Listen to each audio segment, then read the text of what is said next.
संत की संदिग्ध मौत के मामले में शिष्य पर लगे गंभीर आरोप। एबीपी 24 न्यूज से मैं शीतल श्रीवास्तव।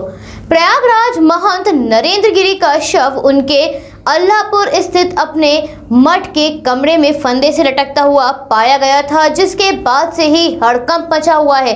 पुलिस के उच्च अधिकारी मामले की जांच कर रहे हैं। गौरतलब है, पिछले दिनों श्री बागंबरी गद्दी मठ को लेकर नरेंद्र गिरी का अपने शिष्य आनंद गिरी के साथ विवाद चल रहा था। मामले पर राज्य के मुख्यमंत्री समेत कई नेता अपना बयान दे चुके हैं।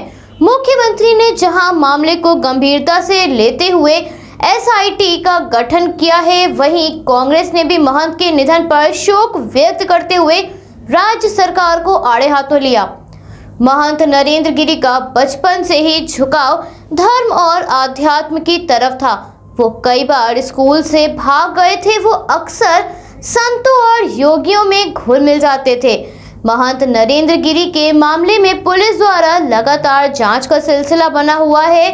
मामले के मद्देनजर उनके उस शिष्य से पूछताछ की जा रही है जिसने सबसे पहले उन्हें फंदे से लटकता पाया था और शव को उतारा था।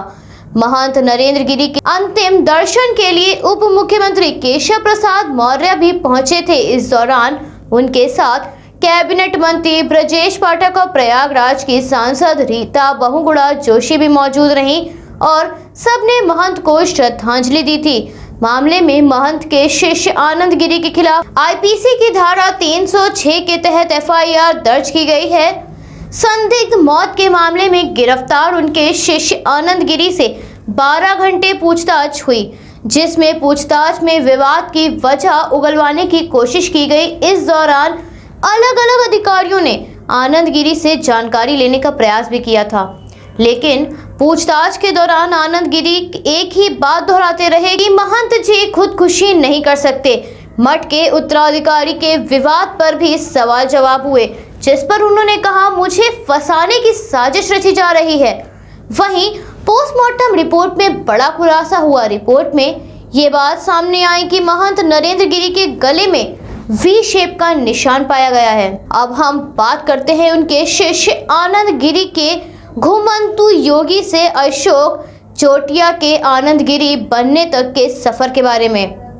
भीलवाड़ा जिले के आसींद तहसील में ब्राह्मणों के गांव सरीरी में पैतृक आवास था। यहां इनके परिवार में पिता रामेश्वर लाल किसान हैं, तो वहीं 3 बड़े भाई और एक छोटी बहन है। उनकी मां नानू देवी का निधन हो चुका है। बताया जा रहा है कि वो एक भाई सरीरी गांव में ही सब्जी का ठेला लगाते हैं और 2 भाई सूरत में कबाड़ का काम करते हैं।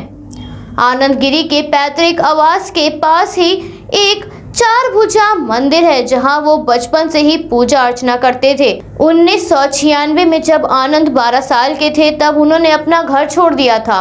घर छोड़कर प्रयागराज चले गए थे। उनके परिवार वालों को उनके बारे में कोई खबर नहीं थी। काफी समय के बाद परिवार को ये पता चला कि वो हरिद्वार के कुंभ में हैं। उनके पिता जब उन्हें वहां लेने पहुंचे, तब तक वो महंत नरेंद्र गिरी के आश्रम में पहुंचकर उनके शिष्य बन गए थे। 2012 में महंत नरेंद्र गिरी के साथ अपने गांव भी आए थे। नरेंद्र गिरी ने उनको परिवार के सामने दीक्षा दिलाई और वो अशोक से आनंद गिरी बन गए।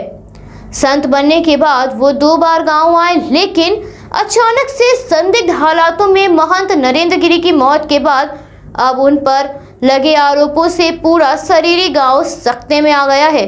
गांव के लोगों का कहना है, संन्यास लेने से पहले आनंद गिरी का नाम अशोक चोटिया था। आनंद गिरी शक के दायरे में इसलिए हैं क्योंकि नरेंद्र गिरी से उनका विवाद काफी पुराना था। इसकी वजह बागंबरी गद्दी की 300 साल पुरानी वसीयत है, जिसे नरेंद्र गिरी संभाल रहे थे।